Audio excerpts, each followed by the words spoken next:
gmail.com. Want your comics to arrive in pristine condition? Head over to GeminiComicSupply.com and save 10% on your next Gemini mailer order or anything in the Gemini Comic Supply store. Use coupon code RAGIN10. That's RAGIN 10.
It's Monty Moore. I'm a 30-year comics veteran in comics, games, and movies, and you've been watching one of my absolute favorite podcasts, Catch the Craze. You are watching Catch the Craze. What am I listening to? And you're listening to Catch the Craze. Where are all the indies at? A Catch the Craze podcast.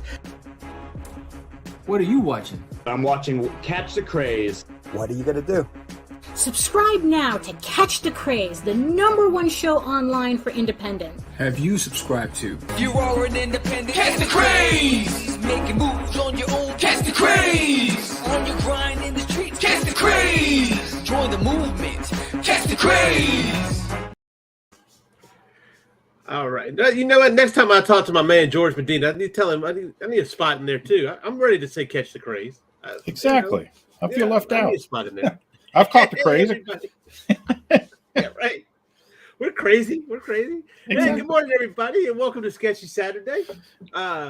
We're missing a couple of people this morning, but that's okay. Mike Jimmy went and fulfilled his campaign, or just completed his campaign. So congratulations to him. Nice. Great. And so we're gonna go around and introduce ourselves and tell us what we're working on. We can do that. Okay. Who do you got to go? John, I'll go on me. Something's wrong with my. Uh-oh. Yeah. Now we've done it. Oh, good Lord. It's some Louisiana voodoo going on there. Too much partying there. Yeah. The Mardi Gras infiltrated the studio. It's a Mardi Gras malaise. Yeah. What up, my dudes? What's going on, Nita? Hello. All right, so let's introduce ourselves. John, come on, dude. Who are you? John. What you doing? Okay, I'm John Celestri. I'm a 50-year veteran of comic books, animation, and classical stuff, and I'm working on a page for Bloodwing Angel Chronicles Book 4. And that's steadily growing, steadily developing it, and I'm having some fun. Sweet. Anyway, so Nice. there you go. Birthday boy. Introduce yourself.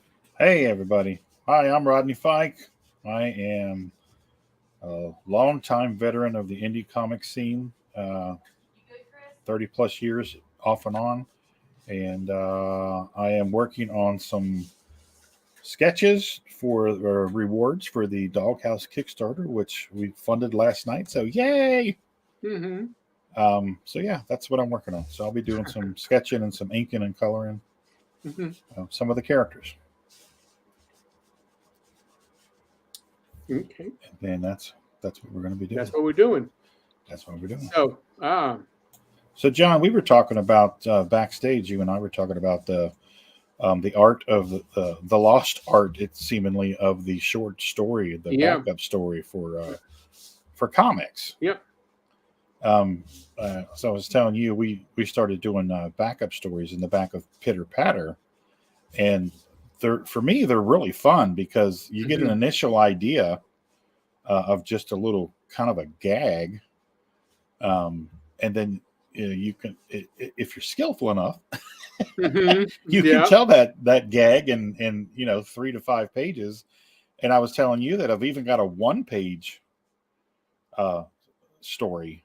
Right. So what are your thoughts on those? Well, I think it's a begin. If you can tell, just do a beginning, middle, and end. I mean, the old days of a we're talking comic books, let's say, okay.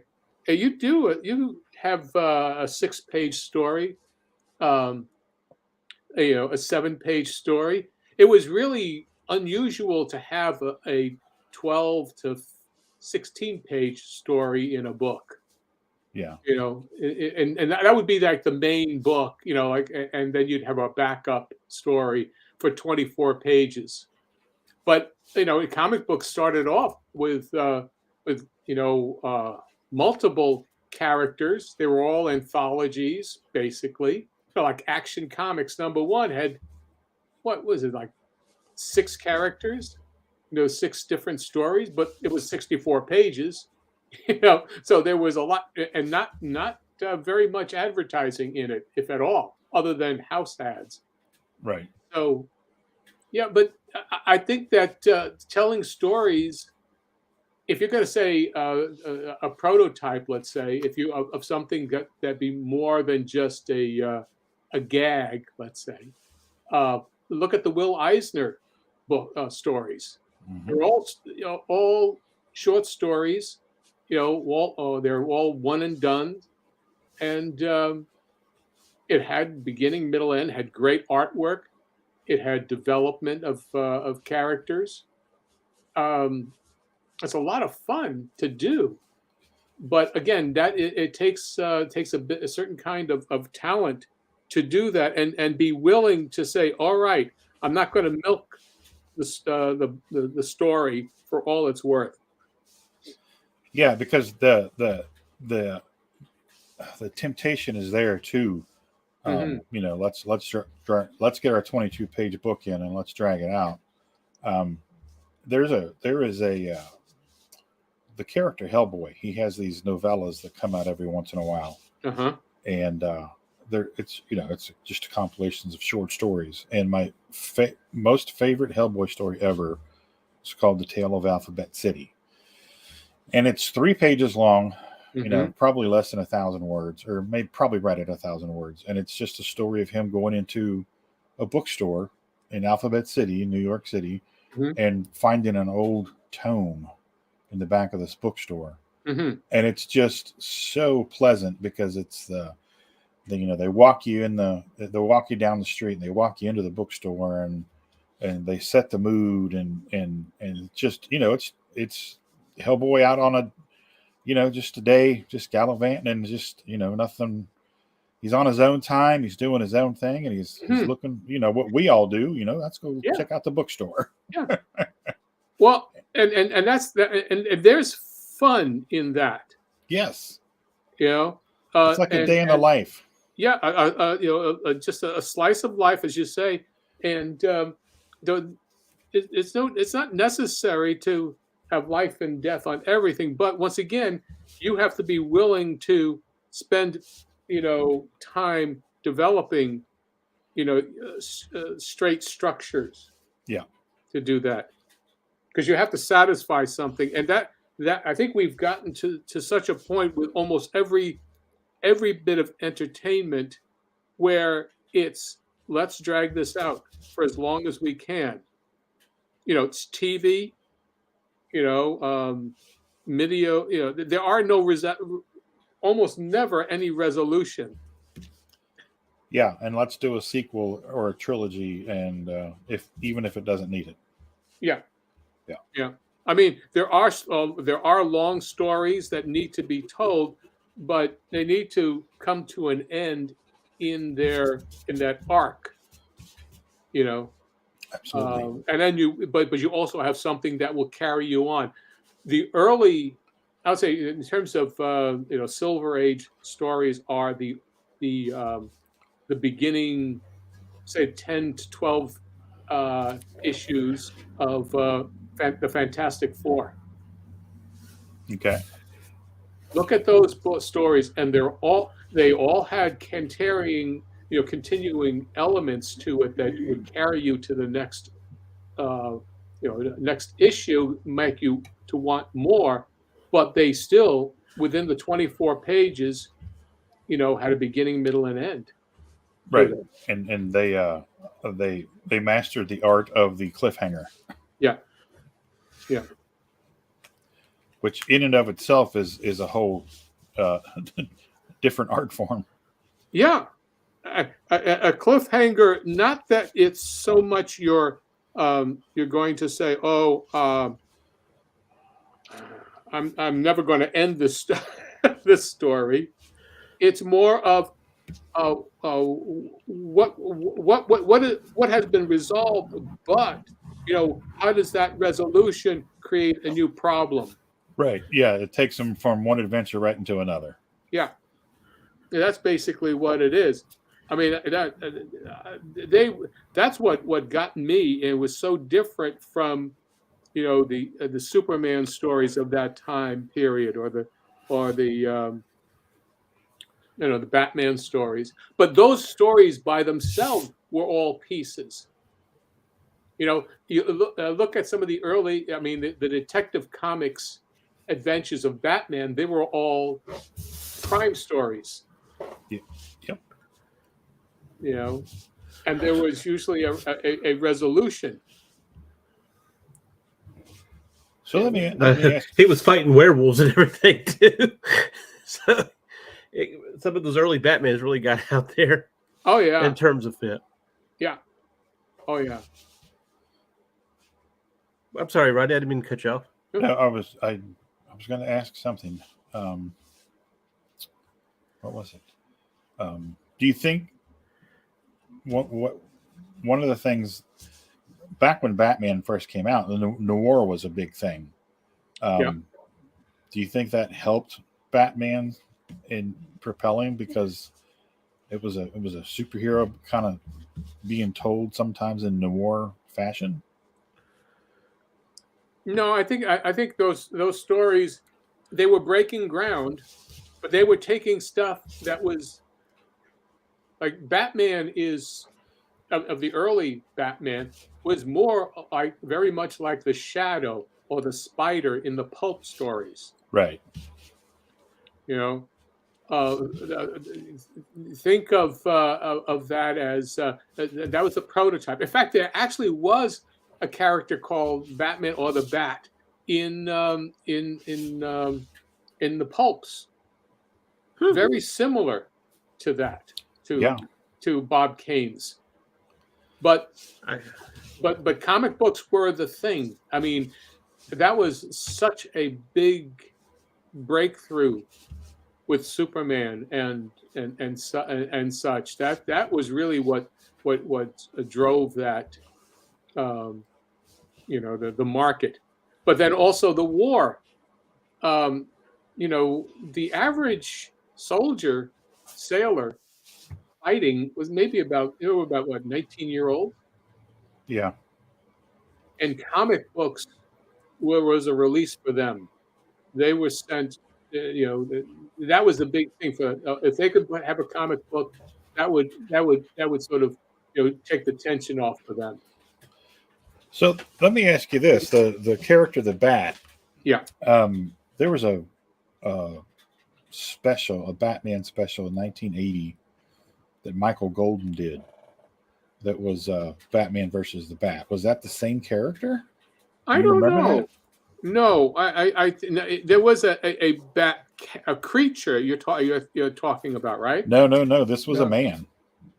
I know there's Man Bat. This was a very similar to Batman. He was called the Bat, and it was a brown, like a chestnut brown costume, and he had the pointed ears.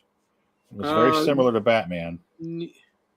Well, I think it was the Bat was more of that character in the pulps.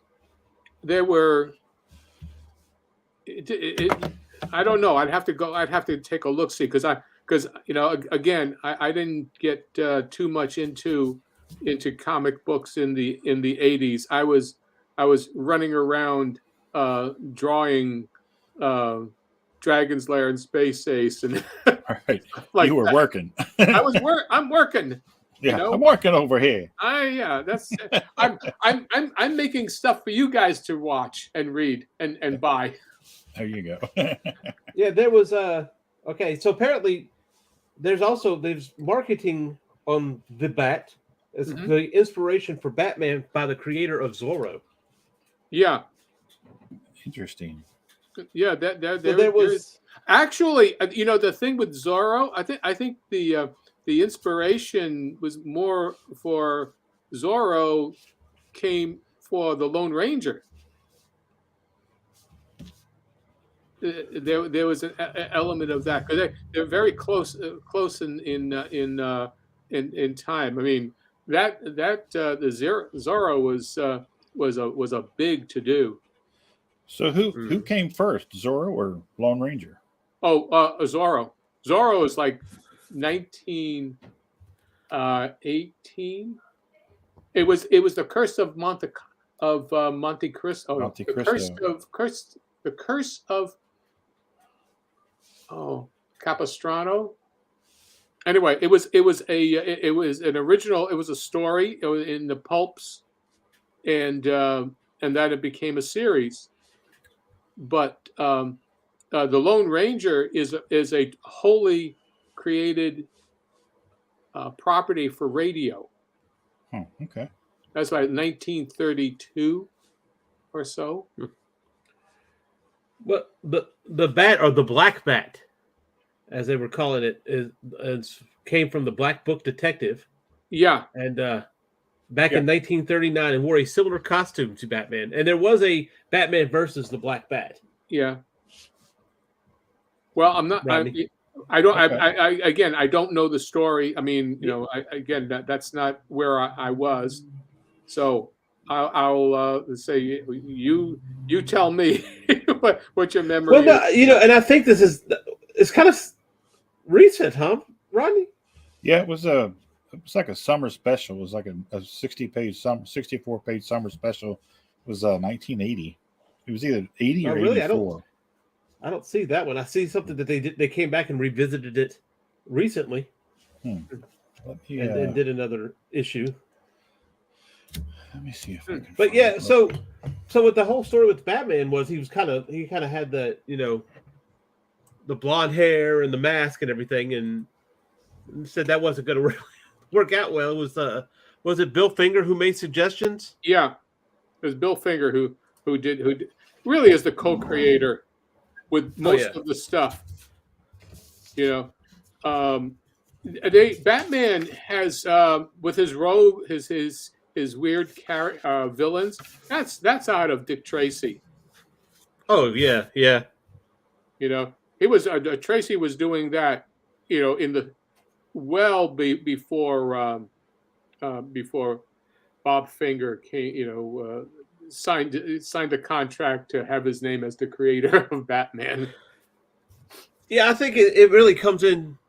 They were just pulling. I don't think they were expecting Batman. They definitely were expecting it to be where it is today, but I think it was just a comic book to them. It was just something to do, because I think the story with Bob Kane was like he saw Superman, is like, oh, I could do that, and then kind of created Batman, and then went over to Finger, and Finger kind of perfected the character, probably pulling from these detective, tropes and everything. Mm-hmm.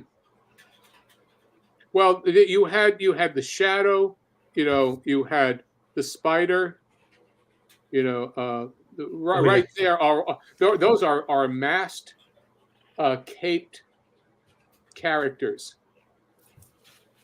and they were all the ones who are, Bob Kane and everybody was being influenced for a decade by the pulps. In fact, Martin Goodman was doing a lot of pulps. He was a pulp publisher. Mm. So, for Martin Goodman with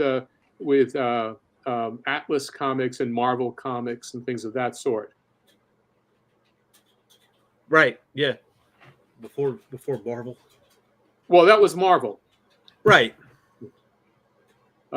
So before it was called Marvel, anyway. Yeah, well, it was Marvel Comics was their first comic, and they had the Human Torch, and also the Submariner, or Submariner, as some people refer to him. There was you guys were talking about how you had ended on a cliffhanger, and then you moved on to, but it still contained a story. Yeah, and there's a method of writing that Denny O'Neil kind of talks about in his DC's Guide to Writing, where you had your subplots that would kind of step up to be main plots later on. So you had plot A, which was your main, that was the main crust of the story in the issue. But then you plant the seed and plot B that you would later kind of give fruition to after that story was over, and maybe the next issue. And then you had a plot C that would come up, and then you would just kind of rotate them out like that. So while you had this one huge plot for one issue that it would continue, it would start a story, or it would fill that whole story. There was something in there that would carry on to the next one. Yeah, which I think was pretty neat. Yeah. Well, as I was saying before, look at the first dozen or so issues of the Fantastic Four, and you'll see how perfectly they did that. Yeah. I mean, you start off with the first issue, but then it keeps on growing. The personalities get developed, their interperson relationships, develop even more so from issue to issue, and that creates tension amongst each other. And I mean, those were the elements that always went back. They went back to, and then that would be the underlying tone for the rest of the stories that would come in. Whoever was going to be their villain. Me getting the Submariner back. Dr. Doom. Yeah. Then Dr. Doom joins together with the Submariner. And then Sue Storm has the hots for the Submariner, and the Submariner has the hots for Sue Storm. This is 1964. Yeah. I mean, I think 1962 is the first time for the Fantastic Four, and by episode, I think it came out every 2 months because they were rotating the titles because they only had so much space that they were allowed, so they would rotate. You have a book was maybe every 2 months, and then for their slot somebody else would come in.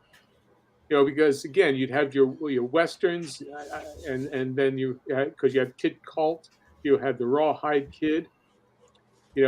Rawhide Kid, yeah. Your Rawhide Kid, I really loved the Rawhide Kid. That was Kirby before he did the Fantastic Four. He was part of the Invaders at one point, wasn't he? I don't know. I know. I've seen the essentials on eBay for Rawhide Kid. So It definitely had a following. Oh yeah. Oh yeah, yeah. Because it was right at the tail end of the Western phase for entertainment. Westerns were huge in the 50s for TV. Oh yeah. You know, I mean, have gun will travel. Fun stuff. Yeah, they're still big amongst certain crowds. I mean, let's look at Yellowstone. Come on now. It's kind of a Western. Yeah, well, it and you start and they've played around with various phases of it.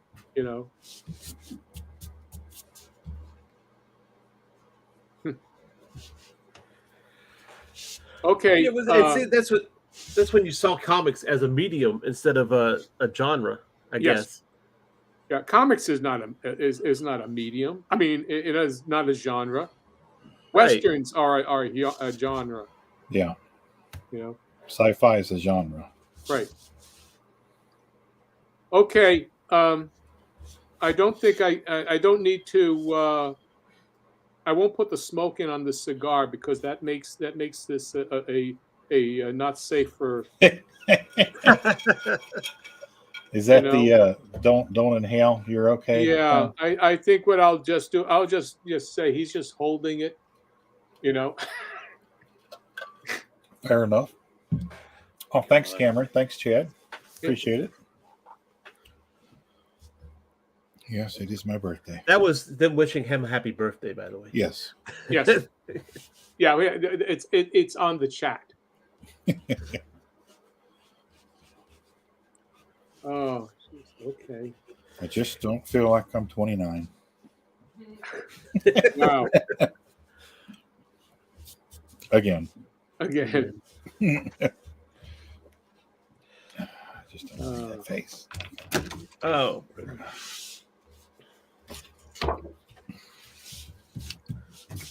Okay. Shift this over.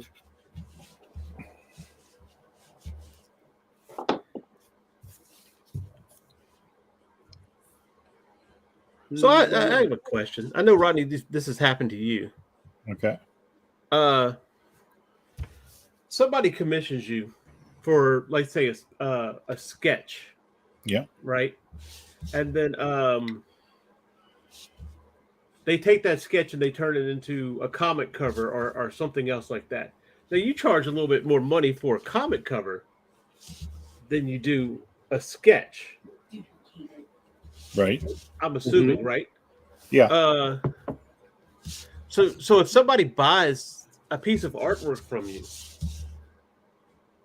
are they buying the rights to use that artwork in anything that they do?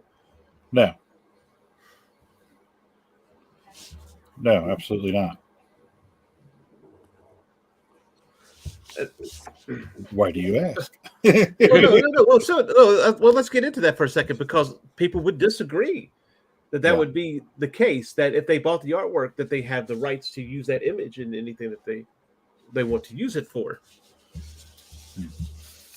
So I was just wondering where can we differentiate, where we can help people understand outside the art community why that is a taboo.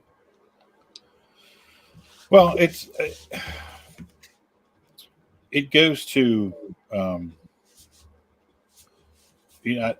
see, were you on the stream when I was telling the story about the friend of ours that I had to step in and help her with some guy that was giving her a hard time at the show? No, I don't believe so. I don't think so. Okay. Well, she's a friend of ours. She's an artist, and she was doing work for this guy. And she was fairly new at the time when she started working with him. And so she was doing these really detailed pieces for him, and she was only getting paid, a very nominal amount of money. And her being who she is, and she's good at what she does, she was giving him her best. And then, unbeknownst to her, he was taking her images and he was cutting out individual characters, and he was making stickers and this and that and the other, and he was making product. And when she found out, wasn't happy, and she confronted him about it, and he basically told her to piss off. And so, but she was still had one piece to give him, a part of the deal. So when she gave him the final piece, she just did, the bare minimum, because that's what she was paid for, and did enough to satisfy her, obligation to the job, and turned it in. Well, he wasn't happy about it because he was expecting another piece that he could, tear apart and make more money off of. So he confronted her at the show, and was being a real asshole to her. And I didn't notice it because I was, looking through my supplies, looking for some stuff. And Tina's like, "Hey, you need to go over there and help so-and-so out. Get that guy away from her." So I go over there, and do my thing. But yeah, it's that they think some people, I should say, not I shouldn't paint everybody in that corner. No, yeah. Mm-hmm. But yeah, there are individuals that's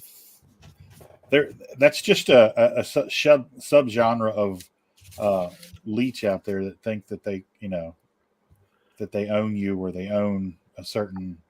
They're just they take advantage at every opportunity.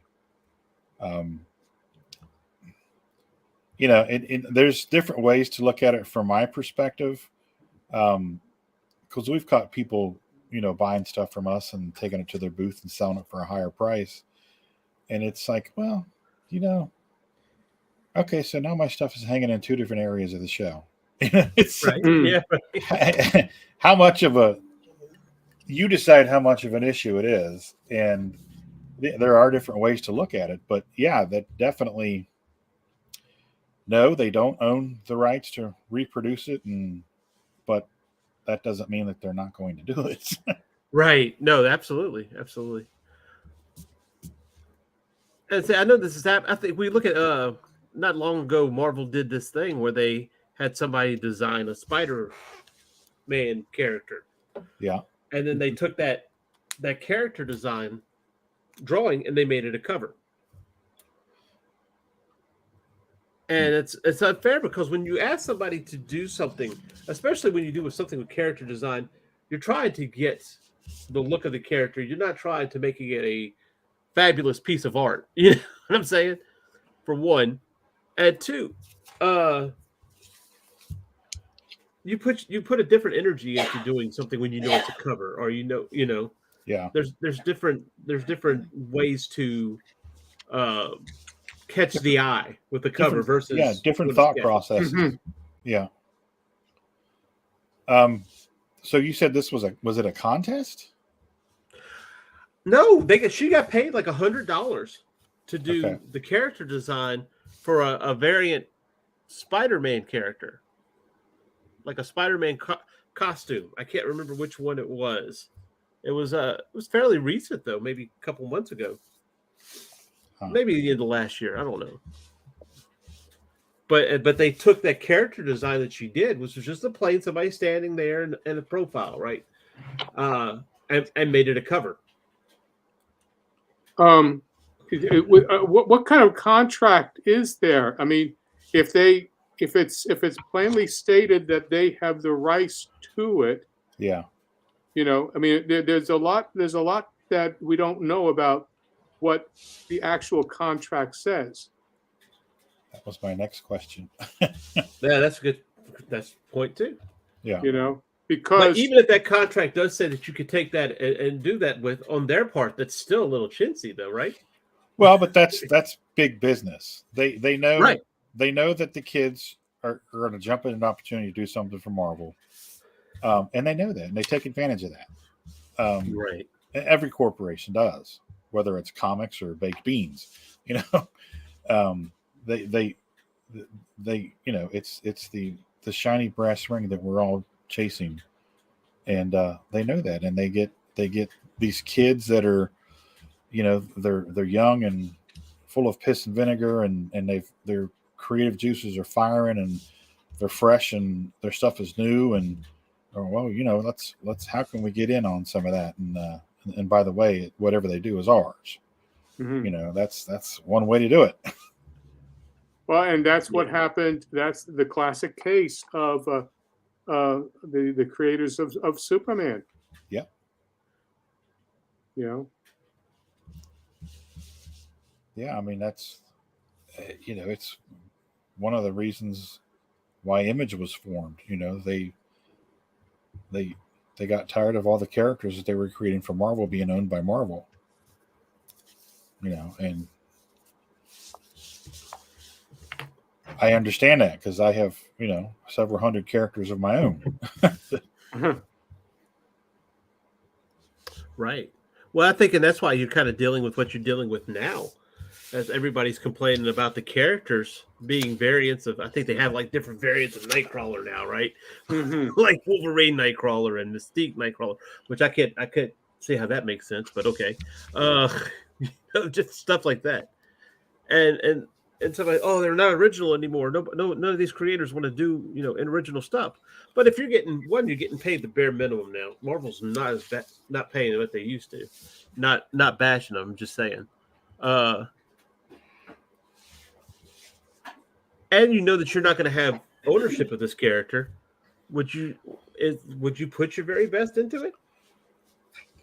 Well, that's something that you've always had to contend with as a doing any kind of work creatively. We at some point I remember being, what was it? It was a union jobs, and I was on I think it was Ruby and Spears when I was signed up. I had to sign a contract saying that whatever I did was theirs. Mm-hmm.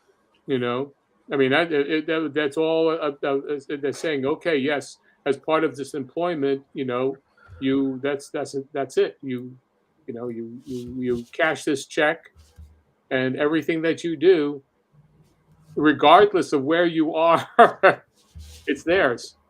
Right. Yeah, and that for me, I was coming into my own as a creator in the mid 80s when the Turtles had hit and the Elementals had hit and the indie market was kind of exploding the first time, with Badger and all that kind of stuff and Cerebus. And I'm like, well, wait a second. These are their characters and they can do whatever they want with them. Because one of the things that really always aggravated me about the big two is the vanilla aspect of, why can't Batman kill Batman kill the Joker? How many people is he going to let him murder? That aspect. And then you go over to the indie comics and, there's really adult themed stuff going on. I'm like, okay. And they own it. And that was immediately appealing to me. And, and I've said this before and I'll say it again. I'd be lying if I said that if Marvel came knocking and said, hey, we got an Avengers idea, you want to write the story, I wouldn't turn it down. But I've never really tried to work for Marvel or DC because that's been one of the main reasons. I don't want to work for people that own everything that I do. And I've talked to several creators who, and I talked to Kyle Baker. If anybody knows who Kyle Baker is, he's an amazing artist. He's worked on every franchise. He's worked for Disney, Warner Brothers, Paramount, everybody. And he says, I worked on Daredevil and I've worked on the X-Men and I've worked on Batman and Spider-Man and Superman. He says, but the one thing that they all have in common. I said, what's that? He says, I don't own any of them. Yeah, true. He said, so, if I do a piece of artwork or a headshot, they'll take that headshot and they'll make stickers out of it and buttons and, covers and blah, blah, blah, and this and that and the other. And he says, I don't see a dime for that. He said, so I don't do that anymore. Right. Like, wow. Okay. That's exactly how I felt since the mid 80s. Well, but if somebody's going to do that, you would charge more. Well, I mean, there's charging more, but let's be honest. An extra $50 on a piece, that's not enough pay for them taking what they're going to get out of it. Yeah, for perpetuity and continuing to, because things come back around every 20 years or so. It's hot again. The 90s are hot right now. Again, the 80s were hot 2 years ago again. And they break out that same old artwork. They're still making money off of Kirby. Oh yeah. 50 years later, and it's just, how are his kids doing? Schuster and Siegel, how are their heirs doing? And Warner Brothers ain't hurting for money. It's just that whole thing. But it's that way in every creative venture, regardless of whether or not it's comics or anything. The corporations get in there and figure out a way to make everything theirs. Mm-hmm. But even when the copyright, it should go into public domain. Disney has gotten it, got their claws into changing the copyright laws. Yep. By all rights, Mickey Mouse should be in public domain. That'll never happen. But it should. Right. Gosh, they think that I read this has been a few years, so I'm not sure if it's still viable, but that Mickey Mouse alone, his image makes Disney $4 billion a year. Which if that's still going on, I wonder what the inflation rate would be, because when I was in the 80s, when I was younger, Mickey stuff was really big. You had the Mickey Mouse watch was almost like a nerd Rolex. Yep. You remember with the hands, kind of like the Felix the cat clock, but it was a watch. Oh yeah, I had a Mickey Mouse watch. I've still got it. Yeah. It doesn't work, but I've got it. You don't see them like you used to, though. But remember, you used to see those things everywhere. Oh yeah. Well, but the thing is that they use the mouse as a corporate design. Yeah. As the and that comes under a different kind of a copyright thing, because if it's your logo, it's not the same thing as a piece of artwork, or rather a story or a character, because it's really right. I think the difference would be if it is a literary work. Ah, yes. Yeah. And I think that's where it becomes public domain. You can copyright. I don't know if it's exactly. I don't exactly understand the difference, or I think it's the actual work itself can go into public domain, and I think you could take characters from that and do a version of it, but I think you have to do some sort of there's shenanigans around.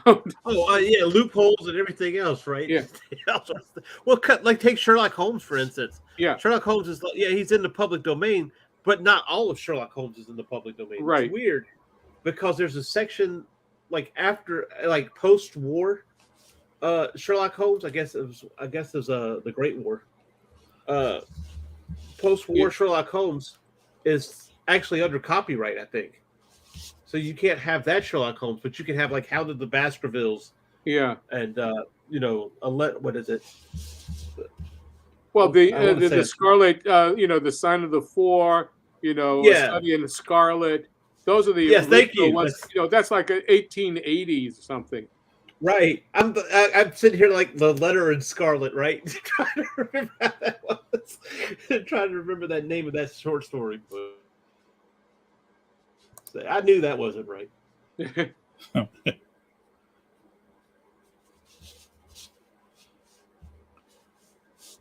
Jake says the original design for Mickey Mouse will enter public domain in 2024. Okay. I don't.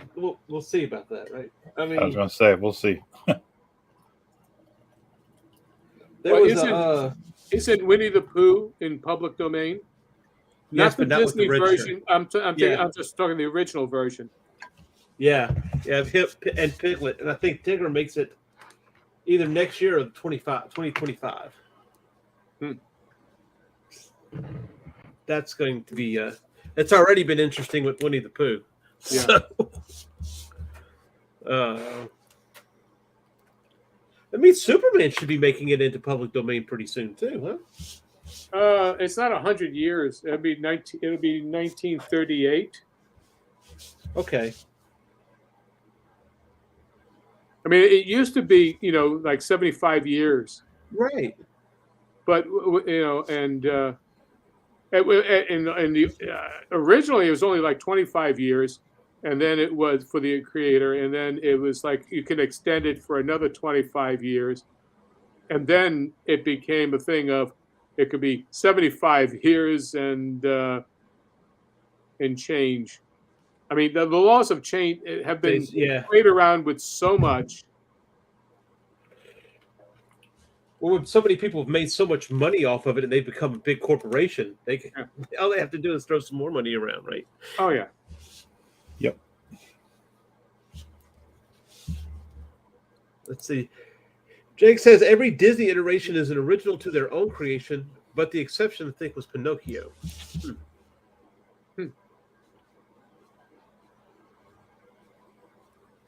Well, they did, like Snow White and the Seven Dwarfs is a version.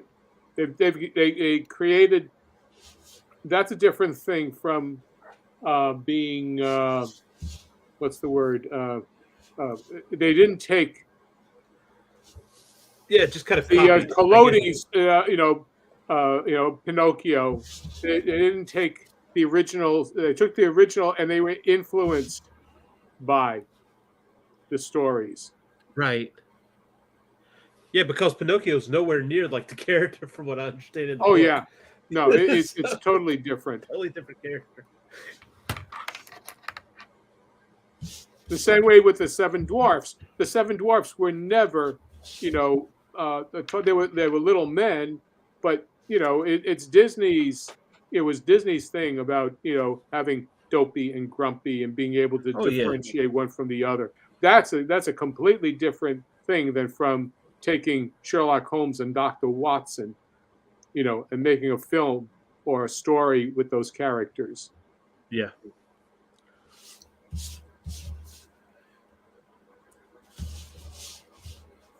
If you're wondering what I'm drawing, this guy is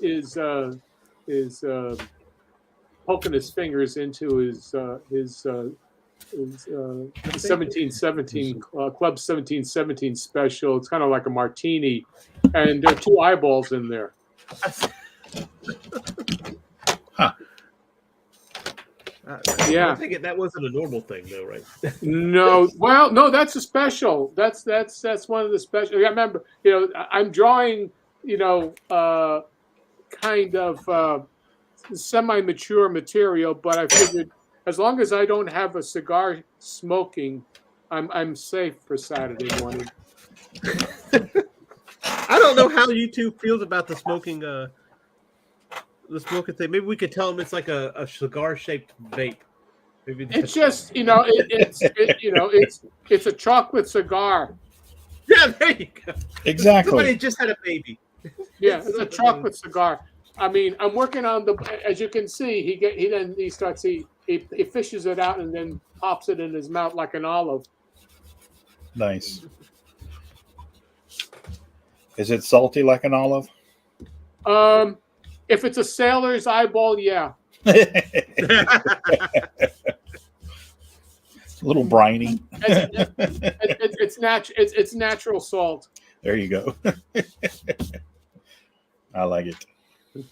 And this here, this iteration, what I'm doing here is the demon is instead of talking to this character here, who his name is I think it's Snake Eyes, and the demon is just talking about Elmer and these various characters, around here, instead of just saying, the words. the imaging is, it's really just imaging into his ears here, and then later on we'll say the Snake Eyes will be explaining what he just thought of to the bartender. So Yep. I'm just trying to do something that's visually interesting without, try to be unique, or at least I think it's unique, but and fun to look at. The flow. Yeah, I'm digging it. I like the flow. Right, we'll pull you up. See, I was kind of in and out, so I didn't know if anybody was able to tell what they were working on or what have you. So, we covered we that. said Okay. Yeah. I'm working on a couple of pieces for the Kickstarter, just some incentives. I did Scirocco the other night on Thursday Night Throwdown, and I'm doing a Rubs. So got him penciled and ink. Now I'm going to throw some color on him. Yeah, congratulations on the funding. Thank you. Yes, that was a nice little shot in the arm last night. To was sitting here working, and all of a sudden it's like, "Hey, we did it!" I was like, "We did what? What did we do?" We funded. I was like, "Oh, sweet." It might have been a problem if you said funded what? No. Yeah, exactly. Yeah, and that's great. It just hopeful, you just now the thing that you get you start to think about is, okay, who's going to pull out at the end? Yeah. Well, that's the thing, because I always think, okay, well, how much of a buffer do we need? And in my head, it's like $300. So that's a pretty good cushion. Mm-hmm. So we'll see. Yeah, there was one guy that was doing that a lot, and I think he thought he was helping. Like I get it. Somebody sees a Kickstarter's funded, right? So you're like, okay, well, this is going to come out, so I'll go ahead and throw my money in.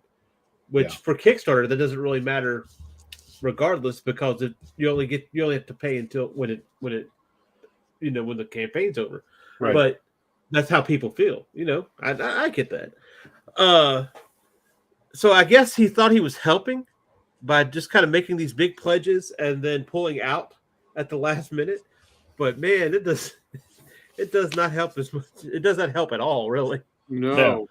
And that's happened to us in our last three campaigns. And it's really it's disheartening, because you think that you've made X amount of money, and then all of a sudden, 2 or 3 days in a row, it goes down, and you're like, what the hell's going on? Right. Hmm.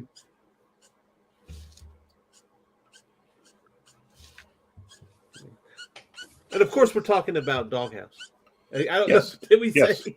Yes, absolutely. So, if I haven't said it, thanks everybody for getting us to our goal of $1,000. We deeply, deeply appreciate it, the love and support. If you've backed it, thank you very much. If not, go check it out. If it's not your cup of tea, please share it to folks who you think might be interested in it. C and I put a lot of work into it. Oh yeah, and it's a lot of fun, and we think you will enjoy it. Absolutely. I saw this morning. Well, let's put it this way. I told somebody yesterday. I said, "Oh, Rodney's birthday's tomorrow." Oh yeah, I know. Well, okay. This morning. Hey, wait a minute. Today's Rodney's birthday. I'm not going to say who, but there was somebody. But I think that was more of just you lose track of days. Sometimes they just kind of blend together. Oh yeah, I definitely lose track of days. Thank God I have a weekly pill holder. So today's Wednesday. Okay. Let's take Wednesday's pills. Today's Saturday. Let's take Saturday's pills. So yeah, that helps me. Right.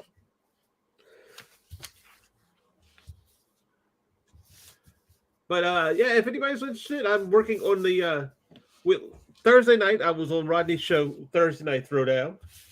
And the topic was, well, we started off talking about classic cartoons, right? Kind of ended up somewhere totally different. But I started this Judy Jetson piece, which I love. It looks awesome. Thank you. I'm trying to, I'm trying to get into better inking, as it were, especially in traditional. Yeah. And I was watching the guy who said a lot of comic book artists a lot of artists start inking the not so important details first to warm up the hand. Do you guys do that? To kind of concentrate on stuff that's not as important, and that way when you get to the important stuff, you're kind of warmed up for it. Or do you just kind of dive right in? Sometimes, yeah. Sometimes I've already been in the studio for a couple of hours, so I'm already warmed up. But typically for inking, I do like to warm up some because there's a stark difference between being cold inking and being warmed up inking. Right. So I might even just do like a quick little doodle and spend 10 minutes inking that just to get in the groove. Mm-hmm. Yeah, that's me. Yeah, in the old days when I did ink, I would start with just making sure the brush, I could just take a piece of bristle board, scrap bristle board, and just 5 minutes. I mean, if you've been drawing, you might doodle at breakfast, and then your hand, it's your hand getting into a flow. Yeah. And then, but then 5 minutes into the, of just playing with your brush, whatever you're going to be implement that you're going to be using, use that first and play around with that for 5 minutes. That's all you need, Yeah, I mean, even just doing strokes, directional strokes on, that helps a lot too. Yeah, that's what I meant. Is that's the kind of thing that would work for me. Yeah. I do that a lot if I'm on the phone, say like with the doctors and they've got me on hold.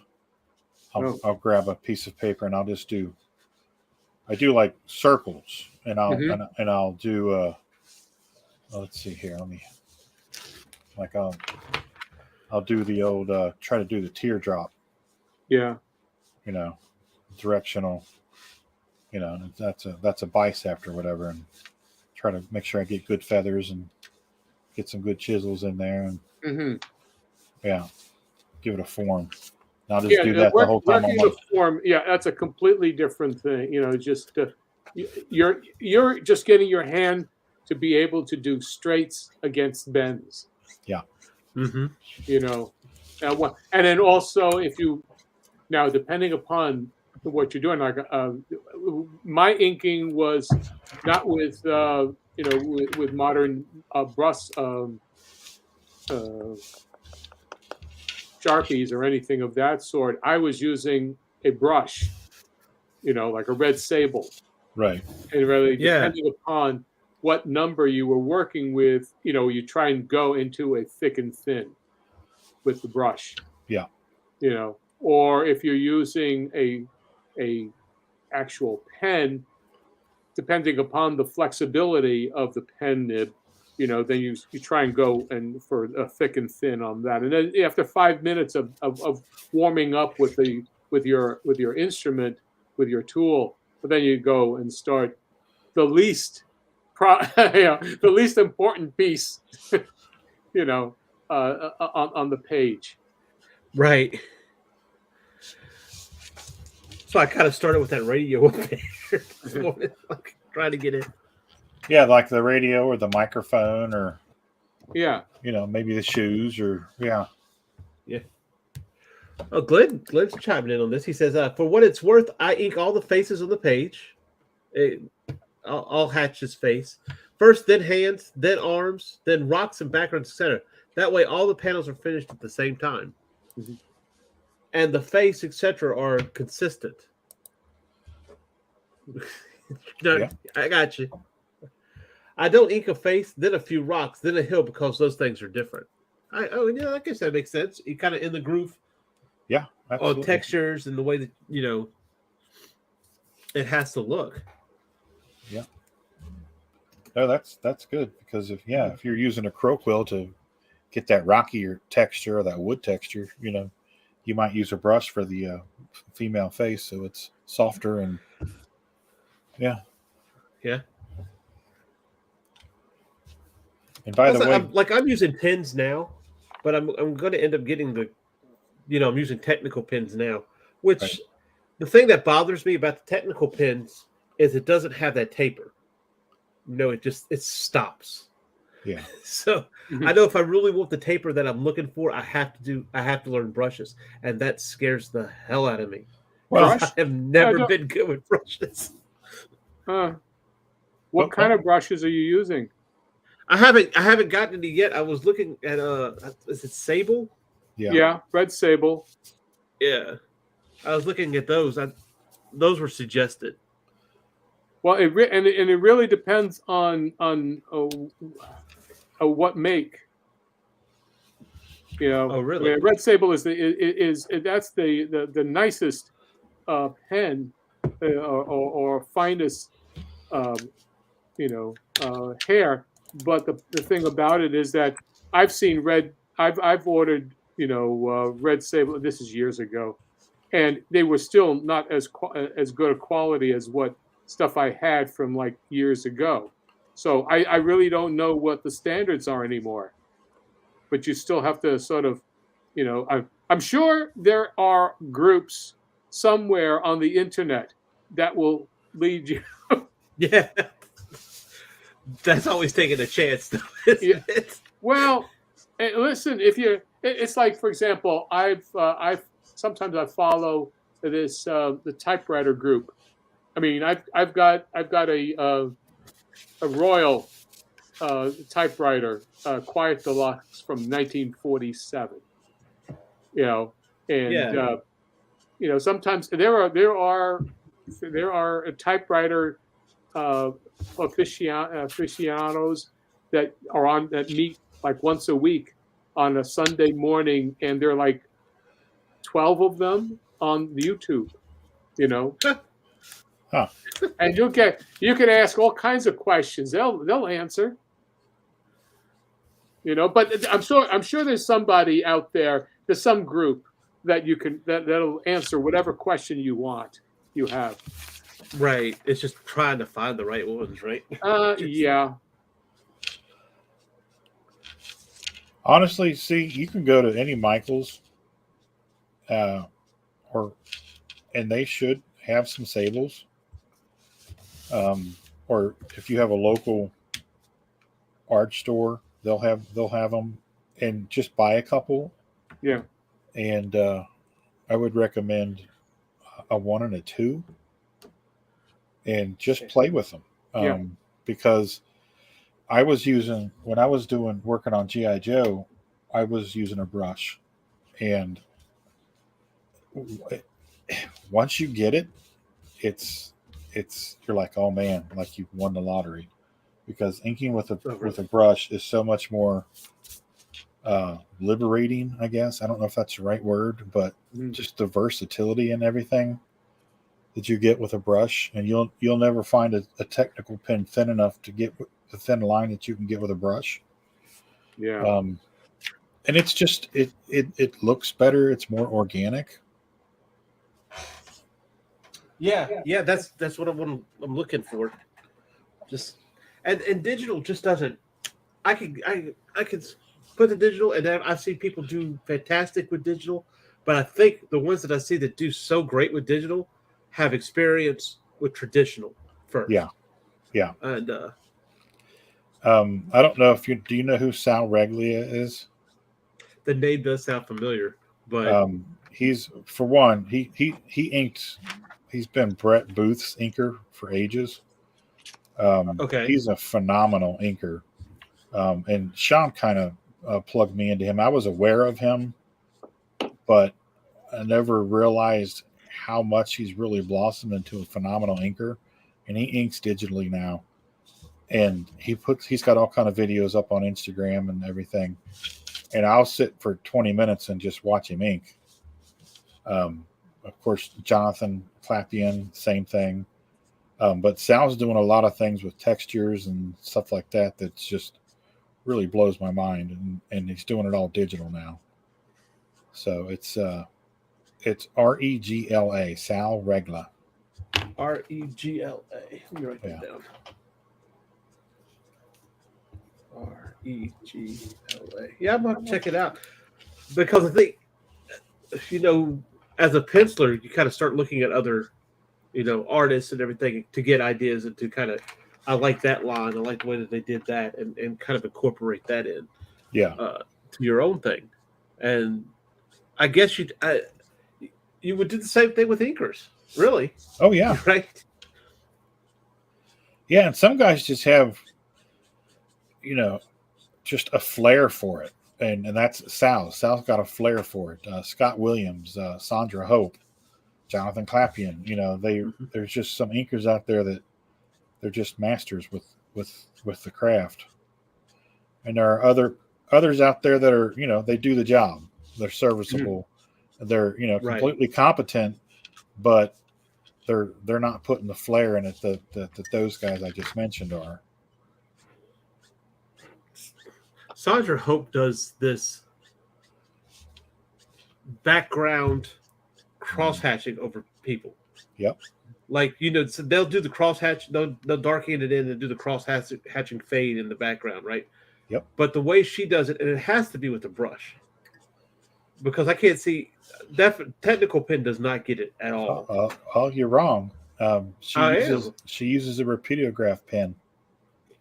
Oh, really? Yeah, she's got videos on Instagram. And you know who else is probably, in my opinion, the best inker in the business is Tim Townsend. He inks Chris Pachallo.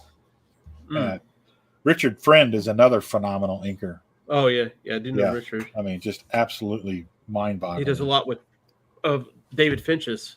Yeah. And he Pachallo back on Cliffhanger. He inked all of Pachallo's steampunk stuff.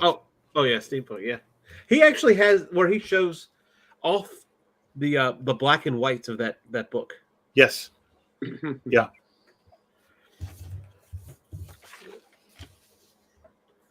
Which is inspiring, to say the least.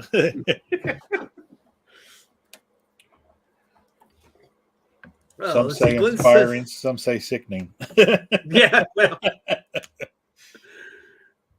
yeah, well, anyway, Richard Friend's great, and he does have some stuff on YouTube. I know he shows off. Other than that, but Glenn says I inked a Starfield yesterday. I didn't use a toothbrush. I put each and every star on that sky individually with an Eating 780 white paint marker. There must be 1,000 stars on there. Love it. Yeah. And it says, if I'm say a 5-page story, I don't start on page 1, panel 1. I may start on page 3, panel 4, and work all the faces of that page, etc. I don't work the pages in numerical order. Yeah, I don't necessarily do that either. I wonder if it's kind of like a thing like, this one panel or this one image strikes me, and I kind of want to get this one. That's what I do. Yeah. Well, once again, everybody's got a different mode of working. I mean, some people have to start on page 1 and work all the way through, but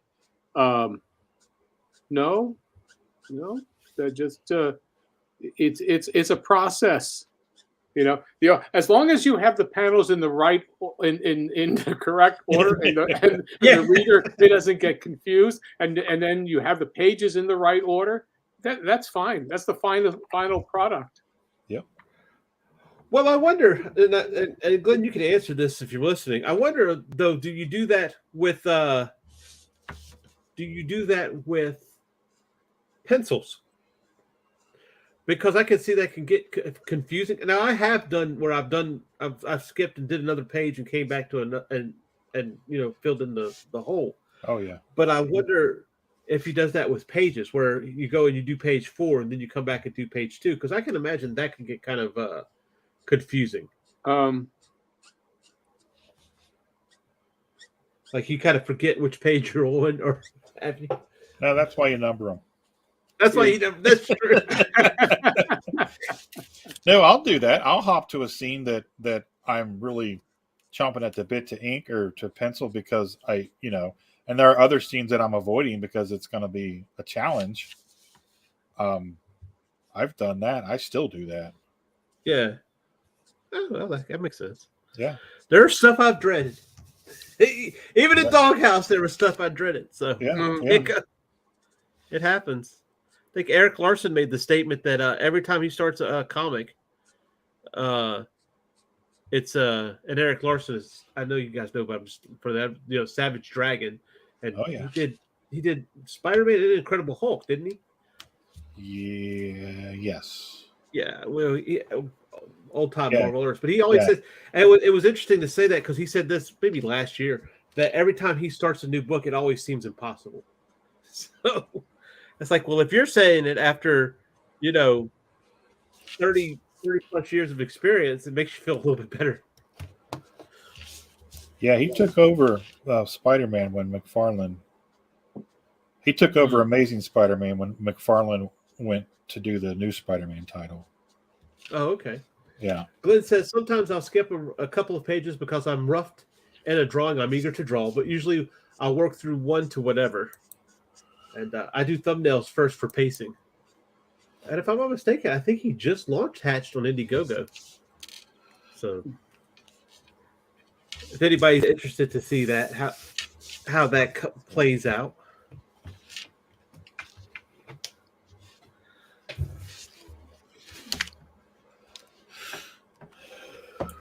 But yeah, I just kind of just the sign up, he says. I do like traditional better than I like digital, honestly. But when you have deadlines or you get a lot of work done, that digital really, really comes in handy. Yeah, it helps.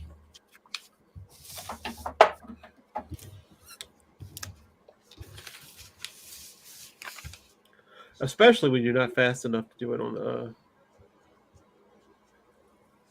when you're still learning the other. Right. The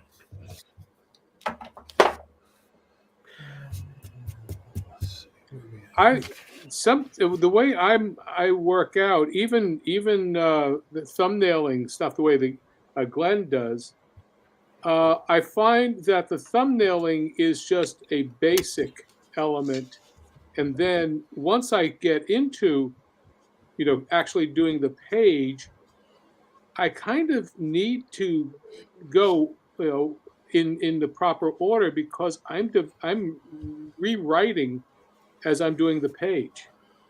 That's what I was going to ask you. I knew there was something. So do you write your script out first and then come back, or do you you're just kind of flowing through it? It's a blending process. Okay.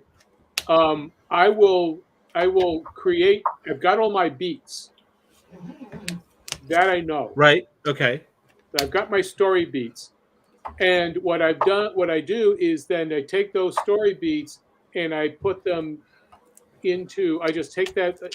There might be one or two that need, a page each, or sometimes there's I'll say, okay, I've got to give it 4 pages, and I will actually just take out sheets of paper and just put the beats, tape them onto that, okay?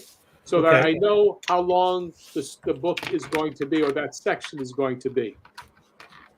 Okay. And then I start writing on those pages, snipping ideas and putting them, Post-it notes on that.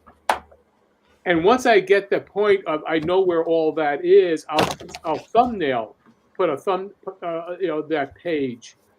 But even when I start doing the actual drawing, once I've gotten that section all done that way, then I'll start actually roughing out the pages. But I'll find that I'm changing dialogue, I'm changing some pacing. It really is a very strong, it's very fluid. So writing a script, makes it too, I don't know, constraining. Constraining, yes. Yeah. Okay. Yeah, I can see that. It's the process. It's kind of like when I was doing when I do animation, I will do the keys. Well, I will do layouts in a scene, but sometimes as I get through into the drawing of it, the character has to move differently. I'll feel where I need to pop an eye or close an eye, move the character around a bit differently, and then once I actually get into the actual, like I'll lay out all the what I consider to be the integral drawings. Once I get into the nitty gritty of it, I will start changing stuff. Again, it's a molding process, which means you're molding every line, every panel, every nuance expression, in the animation and in the page. That's that it is a very fluid process. That's the difference between something where you're intrigued by every panel and image and you want to go back and look at it versus, okay, I'm going to flow right through this because I understand what the dialogue is and I'm just moving on. Yeah. Yeah, that's a beautiful thing with working for yourself in the indie market is you have that luxury of being able to shift on the fly because sometimes the stories do rewrite themselves and you have to adjust. Mm-hmm. That's the thing, especially if you're an artist, you to sit there and write something. And I like writing, all right, but I really like to draw more. So to kind of get it out and then start that process, you kind of I know for me I have to slow myself down, because I'm eager to get into even looking at someone else's script, I have to slow myself down. Yeah. Well, after you do enough of them, you'll understand how to slow yourself down. Yeah. No, really. Honestly, yeah. You. It's the eagerness. It's the youth. In you that just wants to get into it, but at some point, you start savoring it, and there's a difference between just rushing through it and savoring it, and knowing where you're going to be changing, and you're making more of what you have, and not worrying about how long it takes you, unless you're on deadline, and then you do that's being on deadline sometimes just takes the whole fun out of it. Yeah, that I can see that. Yeah. So I'm watching. I'm kind of stopped just watching you there, John. Oh yeah. I love those panels. It's fantastic. Oh, thank you. Yeah, that's really the shape of his head has really got me. Like this is really neat. I love that. I like shapes. I guess. Well, and that's the fun part of drawing this, as a cartoon versus it being, Bloodwing Angel being realistic. Right. Yeah. Yeah. I mean, it's caricatured. I mean, this rogues gallery of the 1717 Club is basically a Dick Tracy place. Yeah, I could see that. I could see just from the designs. I could see it. Definitely. Yeah, I mean that's I someone asked me a while back in one let's see what was it? Oh yeah, a YouTube video that I did, and the question was asked, who are some of my influences? Well, Chester Gould is one, Oh basically. gosh, yes, Yes. Chester Gould, Joe Kubert. Obviously, there's Kirby, Kubert, Chester Gould. R. Crumb. Oh yeah. Oh, and I can see that. Yeah. I definitely R. see Crumb in terms of the early '60s, rather mid '60s, and that sort of thing. I mean, again, you get Fritz the Cat, and you get all of the the fabulous furry Freak Brothers. Yes. Yeah. It's very much underground cartoon of the Fleischers. Oh, yes. The animation. Bill Teitler of Disney. Again, I'll say that Bill Teitler animated Grumpy, Stromboli in Pinocchio, Dumbo, Baby Dumbo, and The Devil and Night on Bald Mountain. Oh, wow. These are all those are my influences, and draw. But there's also writing. All of this stuff. It really helps you develop your sense of pacing and character development. And but thanks. I'm glad that this is an entertaining panel. This is just 1/3 of a page. Yeah. So and that's what I do is I'll do the page, I'll blow it up, so that I can redraw it, And this is, now I'll actually take this and clean this up on another sheet of paper like this. Let me put you on the big screen. Let's see. This is what would be an inked or a final pencil drawing. Nice. And I'll try and get and get my pencil to have a thick and thin of some sort. So so it's not all of the same thickness.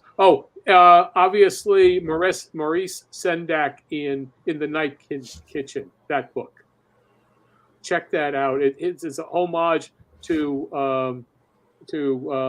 Little Nemo. In Slumberland. Cool. Yes. There's a I love this. The Squatch and Stretch in their faces. Just noticing that. And once again, I'm trying. You're trying to do stuff like and again, in this case, I'm trying to make you go from the left to the right. And if you could see, there's an angle here coming this way to that and to that shaker. The sound effect here. That way, you actually see a story. If you can focus. Oh, I'm sorry. There's a cigarette here, a cigar. I got to move. We'll be all right. I'm pretty sure we'll be okay. But you see that again, eyeball, an eyeball here, Antic into this movement here, it grabs and then pops it in. This is all animation. Mm-hmm. Oh yeah, I can see that. Nice. So it's all fun. It's all fun stuff. Yeah, because if you're not having fun, it definitely will show through in your work. I've seen some stale stuff that people do. Sorry? Just kind of phoned it in. I said I've seen some stale stuff where people just kind of phoned it in. Yeah. Oh, listen. I'm too old to phone it in. I want everything to be fun. Right. Yep. If you're not having fun, why are you bothering? Yeah. What's the sense? I mean, and even if it's if there's only a few people who like what you're doing, if you can find them, and if they wind up supporting your work, well, that's better than doing something that no one's going to care about later on. Yes, I agree. 100%. Yep. Indeed. But it is that time. Uh-huh. So, wow, before we that go, went I'd just quick. like to say Jake's been in the chat, but he is going to show up on House of Bob tonight, which is on that degenerate network after dark. Yeah, whatever. Anyway, as After Dark, which I think they're going to start streaming on both networks, but then eventually this network is going to cut out and you have to switch over to After Hours. No, she didn't say anything then. Huh? Anyway, After Dark. So that's Indie Comics After Dark. If you haven't subscribed to it, go subscribe to it. But if you're sensitive, make sure you cover your eyes. You can just listen. Oh yeah. Anyway, John, there you go. Sir. Well, you can find me here on Sketchy Saturdays, and also on my my show on Tuesdays on the not so safe for work place. It'll be the devil's in the details, and we're doing did an animation last week. I actually did a pose test, on screen, draw that out. I did all the drawings afterwards, shot it. I will be showing you and working and the Michael dancing away with all together's squash and stretch and having a good time with music. So if you want to see that, it's pretty. It's 58 seconds worth of full animation with music. So Sweet. Yeah, so that'll be that. So you can be on that and check out my Celestri Comics .square.site, and I've got samples of all my work and Boba Fett sketches. Cool. So, and I think it's also going to be in the not the chat, but it's going to be in the credits down below. Yes, that link's going to be there. So, yeah. Birthday boy, Mr. Rodney. Yes. Hey guys, you can find me on Facebook, Instagram, and Twitch at Rodney Fyke Art. You can also find me right here on the Indie Comics Network on Thursday nights for Thursday Night Throwdown, as well as Monday afternoons at 3 p.m. for Fyke It, Let's Draw. And as always, back here every Saturday morning with you two clowns. And we are currently live on Kickstarter with Doghouse #1. So go give that some love or share it out to folks. And once again, thanks everybody for the support, for funding it so quickly. And that's me for the day. That's it, huh? All right. I'm heading to the gym. Of course, I'm C. Michael Lanning. You can just go to my Linktree /C. Michael Lanning for all the good stuff, Facebook and all that jazz. And of course, Rodney and I are going to be on JD Calderon's show tomorrow night. Oh, that's right. At 6:30 p.m. Central, which is 7:30 p.m. Eastern, for Indie Comics Explained. And so check that out. And apparently I have to shut up now. So goodbye, everyone. Bye. Bye-bye.